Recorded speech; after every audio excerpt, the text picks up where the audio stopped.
আসসালামু আলাইকুম। আজ 29 এপ্রিল 2025 মঙ্গলবার। শুরু করছি চেঞ্জ টিভি প্রতিদিনের গল্প অনুষ্ঠান। দর্শক, আপনাদের সঙ্গে রয়েছি আমি আবিদ আজম। শুরুতেই সংবাদ শিরোনাম। স্টারলিংকের পর বাংলাদেশে চমক দেখাতে চায় চীনের কোম্পানি।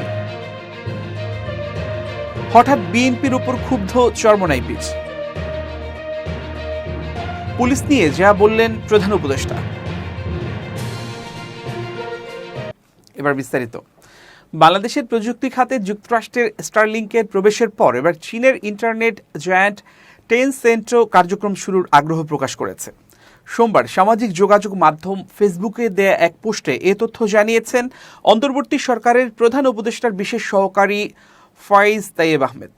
তিনি জানান, বাংলাদেশে স্টারলিংকের লাইসেন্স আবেদন সোমবারই অনুমোদন করেছেন প্রধান উপদেষ্টা ডক্টর মোহাম্মদ ইউনুস। বাংলাদেশে বিগ টেক জায়ান্টদের যাত্রা শুরু হলো ডক্টর ইউনুসের হাত ধরেই। তিনি আরও জানান, আমরা ইতোমধ্যে চীনা টেক জায়ান্ট টেনসেন্টের সঙ্গে আনুষ্ঠানিকভাবে বৈঠক করেছি। তারা বাংলাদেশে আসতে আগ্রহ প্রকাশ করেছে এবং আমরা তাদের দ্রুততম সময়ের মধ্যে প্রয়োজনীয় নীতিগত সহায়তার আশ্বাস দিয়েছি।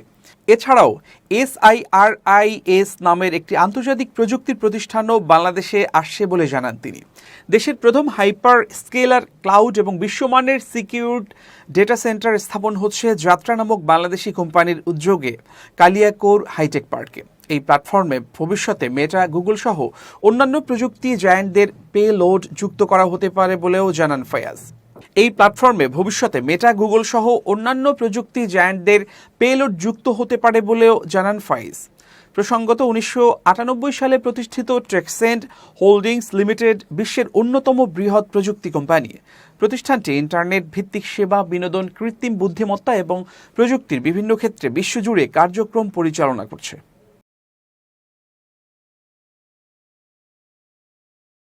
হঠাৎ বিএনপির বিরুদ্ধে শক্ত অবস্থান নিল ইসলামী আন্দোলন বাংলাদেশ। যদিও ইতোমধ্যে দলটির সঙ্গে 2 দফা বৈঠক করেছে বিএনপি, সেই বৈঠকে যৌথ বিবৃতিও দেয়া হয়েছে। এবার নাম না উচ্চারণ করে বিএনপির বিরুদ্ধে অবস্থান নিলেন দলটির আমির। ইসলামী আন্দোলন বাংলাদেশের আমির ও চরমোনাই পীর সৈয়দ মোহাম্মদ রেজাউল করিম বলেছেন, আমরা 5 আগস্টের পর দেশের হিন্দুদের উপাসনালয় পাহারা দিয়েছি, কিন্তু একটি দল দেশে চাঁদাবাজি ও দখলদারি নিয়ে ব্যস্ত আছে। খাগড়াছড়ির মাটিরাঙ্গা উপজেলার তবলছড়ি চত্বর এলাকায় আয়োজিত এক পথসভায় তিনি একথা বলেন। মাটিরাঙ্গা উপজেলা ইসলামী আন্দোলন বাংলাদেশ এ পথসভার আয়োজন করে। পথসভার প্রধান অতিথির বক্তব্যে সৈয়দ রেজাউল করিম ইনসাফ ও ইসলামী মূল্যবোধ প্রতিষ্ঠার উপর গুরুত্ব আরোপ করে বলেন, বিগত সরকারের আমলে বাংলাদেশ চোরের দেশ হিসেবে বারবার পরিচিতি লাভ করেছে। ফ্যাসিস্ট আওয়ামী সরকার দেশের ছাত্র জনতাকে হত্যা করে ক্ষমতাকে দীর্ঘায়িত করার অপচেষ্টা করেছে। রাষ্ট্র পরিচালনার নামে শেখ হাসিনা দেশের হাজার কোটি টাকা পাচার করে দেশের অর্থনীতিকে পঙ্গু করেছে। তিনি বলেন, ইসলামী পারে মানবতার প্রকৃত মুক্তি নিশ্চিত করতে। সব অন্যায়, দুর্নীতি ও বৈষম্যের বিরুদ্ধে আমাদের ঐক্যবদ্ধ হতে হবে। আগামীর রাষ্ট্র হবে কোরআনের রাষ্ট্র, আগামীর সংসদ হবে কোরআনের সংসদ।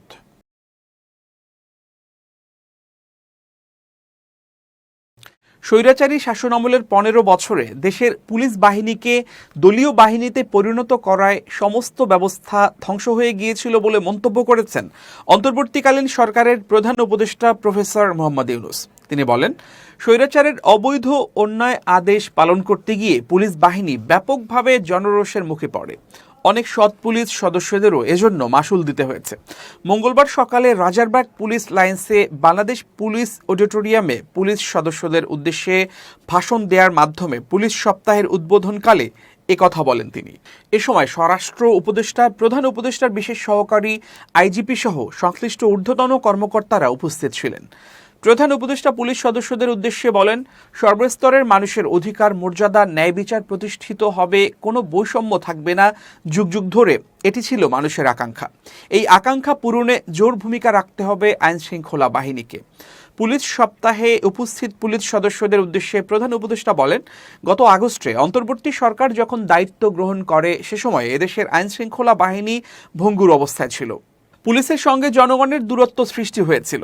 সরকার পরিস্থিতি উন্নতির জন্য যা কিছু প্রয়োজন সব রকমের ব্যবস্থা গ্রহণ করেছে। সড়ক মহাসড়কে বিশৃঙ্খলা ও জনদুর্ভোগ নিরসন, বিশেষ অভিযান পরিচালনার অংশীজনদের সঙ্গে পুলিশের আন্তর্যোগাযোগ জোরদার করা, পুলিশ সদস্যদের মনোবল বৃদ্ধিতে প্রয়োজনীয় প্রণোদনামূলক ব্যবস্থা গ্রহণ করা হয়েছে। আপনাদের অত্যন্ত পরিশ্রমে ও শান্তিপূর্ণভাবে দুর্গাপূজা, বিশ্ব ইজতেমা ও ঈদ উল ফিতর, বাংলা নববর্ষ সহ বিভিন্ন উৎসব অনুষ্ঠিত হয়েছে। দেশে যতগুলো অপরাধ সংগঠিত হচ্ছে তাৎক্ষণিকভাবে সবগুলো ঘটনায় ব্যবস্থা গ্রহণের সর্বোচ্চ চেষ্টা করে যাচ্ছেন। পুলিশ ও অন্যান্য বাহিনীর সম্মিলিত প্রচেষ্টায় দেশের আইন শৃঙ্খলা পরিস্থিতি অনেকটা নিয়ন্ত্রণে আনা সম্ভব হয়েছে। এজন্য পুলিশ সহ সবাইকে আন্তরিক ধন্যবাদ জানিয়ে প্রধান উপদেষ্টা এ সময় নিজে হাততালি দিয়ে বলেন, এই হাততালি আপনাদের প্রাপ্য। প্রধান উপদেষ্টা বলেন, খুব ভালো লাগছে সবার সঙ্গে দেখা করতে পেরে। এই পুলিশ সপ্তাহ উপলক্ষে দেখা হলো। আপনাদের কাছ থেকে কিছু প্রাথমিক বক্তব্য শুনলাম। শুনে বুঝতে পারলাম যে অনেকগুলো কাজ অসম্পূর্ণ রয়ে গেছে, যেটা আমাদের পক্ষ থেকে করার কথা ছিল তা উচিত। এর আগে আমরা একবার নিজেদের মধ্যে বসেছিলাম। আমার কাছে খুবই খারাপ লাগছিল। কীরকম পরিস্থিতিতে আপনাদের কাজ করতে হয় তা আমার জানা ছিল না। আপনাদের দৈনন্দিন জীবনযাপন কত কঠিন, সেটার মাত্রা কত গভীর। ডক্টর ইউনূস বলেন, তাৎক্ষণিকভাবে আমরা কিছু সিদ্ধান্ত নিয়েছিলাম। আশা করি তা বাস্তবায়িত হয়েছে। কতদূর হয়েছে সেটা আবার খোঁজ নেব। আমরা আজকে আবার বসবো যাতে করে আপনাদের কাজের সহায়ক পরিস্থিতি সৃষ্টি করা যায়। আপনারা যেন কাজে উৎসাহ পান এবং পরিস্থিতি সহায়ক হয়। ভালো লাগছে যারা প্রযুক্তির মাধ্যমে এই অনুষ্ঠানে যোগ দিয়েছেন। আশা করছি ভবিষ্যতে একসঙ্গে বসে আলাপ করার সুযোগ হবে। পুলিশ সপ্তাহ উপলক্ষে বাংলাদেশ পুলিশের সব সদস্যকে শুভেচ্ছা ও অভিনন্দন জানিয়ে প্রধান উপদেষ্টা লিখিত বক্তব্যে বলেন, এখানে উপস্থিত হতে পেরে আমি অত্যন্ত আনন্দিত। ৭১ সালে মহান মুক্তিযুদ্ধের প্রাক্কালে ২৫ মার্চ কাল রাতে রাজারবাগ এই পুলিশ লাইনে বাঙালি পুলিশ সদস্যরা প্রথম সশস্ত্র প্রতিরোধ গড়ে তোলে। এই ইতিহাস ভোলার নয়। বাংলাদেশ পুলিশ বাহিনীর গৌরবময় ইতিহাসে এটি মহাগৌরবের। মহান মুক্তিযুদ্ধের শহীদ পুলিশ সদস্যদের তিনি স্মরণ করে গভীর শ্রদ্ধা নিবেদন করেন। পুলিশের সংস্কারের লক্ষ্যে অন্তর্বর্তীকালীন সরকার উদ্যোগ গ্রহণ করেছে উল্লেখ করে প্রধান উপদেষ্টা বলেন, তৃণমূল পর্যায়ে কর্মরত পুলিশ সদস্যদের কল্যাণে দ্রুত কয়েকটি বিষয়ে ব্যবস্থা গ্রহণ করা হয়েছে।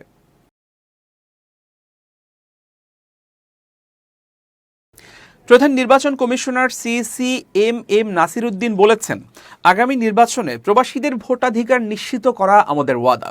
তবে রাজনৈতিক সমর্থন ছাড়া প্রবাসী ভোটাধিকার বাস্তবায়ন সম্ভব নয়।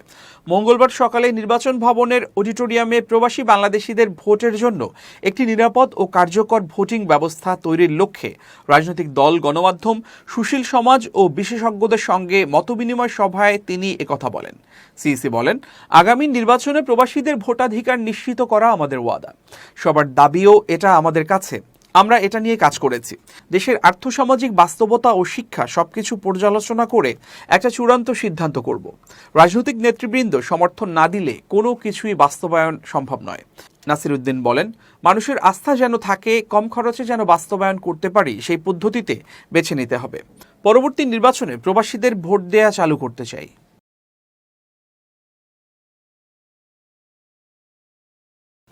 জাতিসংঘের তত্ত্বাবধানে শর্ত সাপেক্ষে মিয়ানমারের রাখাইনে ত্রাণ সহায়তা পৌঁছানোর জন্য করিডোরের বিষয়ে নীতিগত সিদ্ধান্ত নিয়েছে সরকার। বাংলাদেশ এবং মিয়ানমার উভয় দেশের বর্তমান পরিস্থিতি বিশ্লেষণে অন্তর্বর্তী সরকার এই সিদ্ধান্ত নিতে পারে কিনা সে প্রশ্ন উঠেছে বিভিন্ন মহলে। এমনটাই উঠে এসেছে বিবিসি বাংলার এক প্রতিবেদনে। এ বিষয়ে সাবেক রাষ্ট্রদূত মুন্সি ফয়েজ আহমেদ বলেন, সরকার নীতিগতভাবে সম্মতি দিয়ে ভালো করেছে। কারণ যে করিডোর দিয়ে সহায়তা যাবে সেই একই করিডোর দিয়ে বাংলাদেশে থাকা রোহিঙ্গাদের ফেরত পাঠিয়ে তাদের জন্য সেখানেই মানবিক সহায়তার কথা আন্তর্জাতিক সম্প্রদায়কে বলতে পারবে বাংলাদেশ। তিনি আরও বলেন, করিডোর জাতিসংঘ করলেও এতে যুক্তরাষ্ট্র, চীন বা ভারত কিংবা এমন আরও কোনো শক্তি যুক্ত আছে কিনা সেটা জানতে হবে এবং তারা কিসের ভিত্তিতে যুক্ত হবে সেটাও সরকারকে পরিষ্কার করতে হবে। মনে রাখতে হবে, এটা করতে গিয়ে প্রতিবেশীদের সঙ্গে যেন নতুন সংকট তৈরি না হয়। তবে প্রস্তাবিত মানবিক করিডোরের ব্যবস্থাপনা জাতিসংঘের হাতে থাকলেও এর পূর্ণ নিয়ন্ত্রণ বাংলাদেশের হাতেই থাকতে হবে বলে মন্তব্য করেন চীনে বাংলাদেশের সাবেক এই রাষ্ট্রদূত। তিনি জানান, এতে করে প্রয়োজন হলে বাংলাদেশ নিজেই তা বন্ধ করে দিতে পারবে। তা না হলে বাংলাদেশ প্রত্যাশা করে না এমন কিছু সেখানে ঘটে যেতে পারে। নিরাপত্তা বিশ্লেষকদের অনেকে বলছেন, দেশের ভেতরে রাজনৈতিক ঐকমত্য ছাড়া এবং একই সঙ্গে মিয়ানমারের জান্তা সরকার ও আরাকান আর্মি ছাড়াও দেশটিতে প্রভাব আছে এমন আঞ্চলিক সব পক্ষ একমত না হলে প্রস্তাবিত করিডোরটি বাংলাদেশের জন্য সামরিক ও নিরাপত্তা ঝুঁকি তৈরি করতে পারে। তাদের মতে, জাতিসংঘ এবং পশ্চিমা দেশগুলো মানবিক করিডোরের জন্য বাংলাদেশের বিকল্প হিসাবে মিয়ানমারের সিতওয়ে বন্দর ছাড়াও বঙ্গোপসাগরের মিয়ানমার উপকূলের অনেক জায়গা ব্যবহার করতে পারে।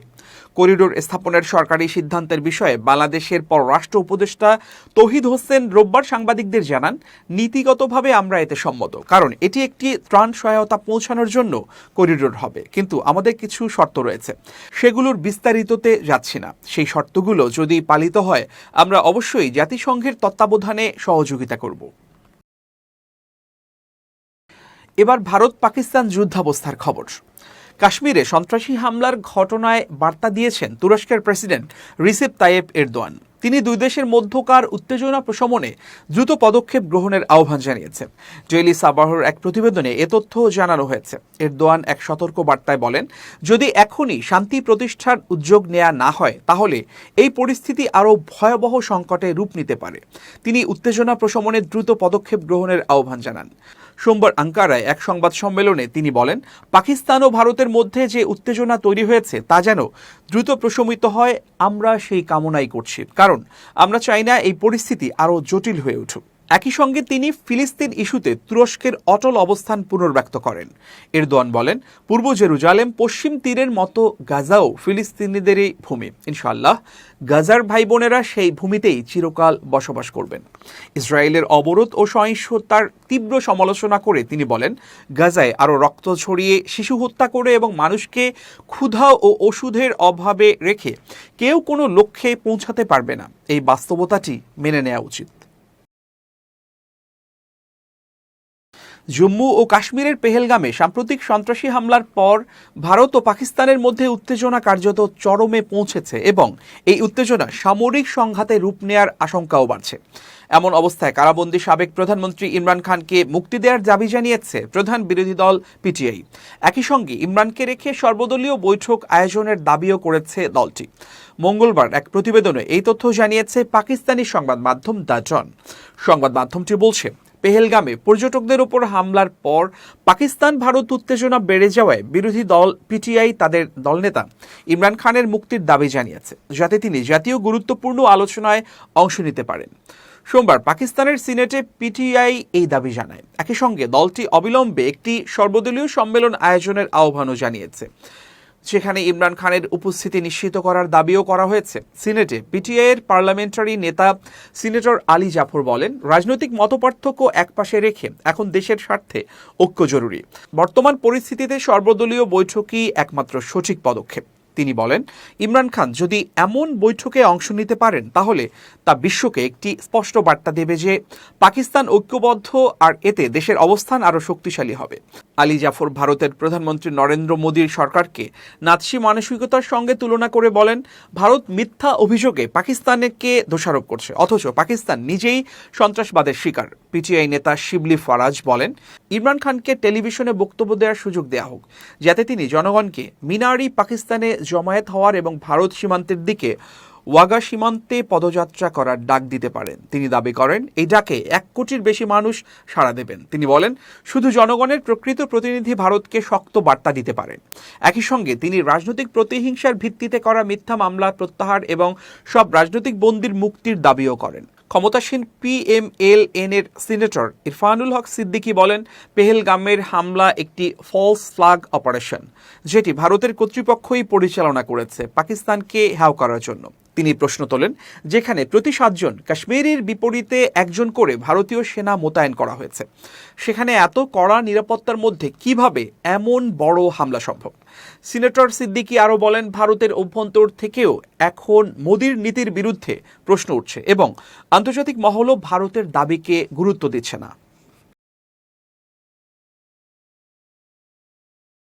এবার খুব জরুরি 1 মিনিট জানাচ্ছেন ইউনেস্কো ক্লাব পুরস্কার বিজয়ী সাংবাদিক আমিরুল মোমিনিন মানিক। খুব জরুরি 1 মিনিটে প্রত্যেককে আমন্ত্রণ। প্রিয় বন্ধুরা, অনেক কথা আমাদের চারপাশে প্রতিধ্বনিত হয়। আপনাকে নিয়ে অনেক আলোচনা হতে পারে, আপনাকে নিয়ে প্রশংসা হতে পারে, প্রশংসার চেয়ে বরং সমালোচনাই বেশি হয়। আপনি এড়িয়ে চলুন এইসব সমালোচনার। অনেক ক্ষেত্রে আপনি মনে করবেন যে এগুলো অপাংতেয়, এগুলো অপ্রয়োজনীয়, এগুলোকে আমি ছুঁড়ে ফেলে দিই। এটা যদি ভাবতে পারেন তাহলে আপনি সামনের দিকে এগিয়ে যেতে পারবেন। আপনি অবজ্ঞা করুন তাদেরকে যারা আপনাকে সমালোচনা করে, কিন্তু সমালোচনার গুরুত্ব দিলেই তারা গুরুত্বপূর্ণ হয়ে উঠবে, মনে করবে আপনি তাদেরকে পাত্তা দিচ্ছেন। সেই জন্যে সমালোচনাকারীদের শাস্তির জন্যে সবচেয়ে বড় উদ্যোগ হচ্ছে অবজ্ঞা করা, এড়িয়ে যাওয়া। ভালো থাকুন, জীবনকে সুন্দর করুন। শুভেচ্ছা নিরন্তর। এবার দেশের বাইরের খবর। ইয়েমেনের যোদ্ধা গোষ্ঠী হুথিদের হামলা এড়াতে গিয়ে সমুদ্রের অতলে নিখোঁজ হয়েছে যুক্তরাষ্ট্রের FA-18 সুপার হর্নেট নামের একটি যুদ্ধবিমান। সোমবার দেশটির নৌবাহিনীর এক বিবৃতিতে বলা হয়েছে, USS হ্যারি এস ট্রুম্যান নামের বিমানবাহী রণতরী থেকে উড্ডয়নের সময় বিমানটি হঠাৎ করে সমুদ্রে আছড়ে পড়ে। এরপর সেটি সমুদ্রে তলিয়ে যায়। একজন মার্কিন কর্মকর্তা জানিয়েছেন, ঘটনাস্থল থেকে পাওয়া প্রাথমিক তথ্যে ইঙ্গিত পাওয়া গেছে যুক্তরাষ্ট্রের ওই রণতরীটিকে লক্ষ্য করে হামলা চালায় হুথিরা। ওই হামলা এড়াতে গিয়ে যুদ্ধবিমানটি সমুদ্রের পানিতে পড়ে যায়। এ খবর দিয়ে অনলাইন CNN বলছে, FA-18 যুদ্ধবিমানটির দাম প্রায় $60 মিলিয়ন। নৌবাহিনীর বিবৃতিতে বলা হয়েছে, রণতরীর যুদ্ধবিমান রাখার স্থানে ওই বিমানটি টেনে নেওয়া হচ্ছিল। এ সময় ক্রু যুদ্ধবিমানটির নিয়ন্ত্রণ হারিয়ে ফেলেন। এতে যুদ্ধবিমান ও সেটিকে টেনে নেয়ার কাজে ব্যবহৃত ট্রাক্টর দুটি সাগরে পড়ে যায়। যুদ্ধবিমানটি সরিয়ে নেয়ার কাজে নিয়োজিত ক্রুরা বিমানটি সাগরে পড়ে যাওয়ার আগে বেরিয়ে আসতে তাৎক্ষণিক পদক্ষেপ নেন। ঘটনাটি তদন্ত করা হচ্ছে। সোমবার হুথিরা জানিয়েছে যে লোহিত সাগরে মার্কিন বিমানবাহী রণতরী লক্ষ্য করে ড্রোন এবং ক্ষেপণাস্ত্র হামলা চালিয়েছে তারা। এতে বেশ কয়েকজন নাবিক সামান্য আহত হয়েছেন বলে জানিয়েছে নৌবাহিনী।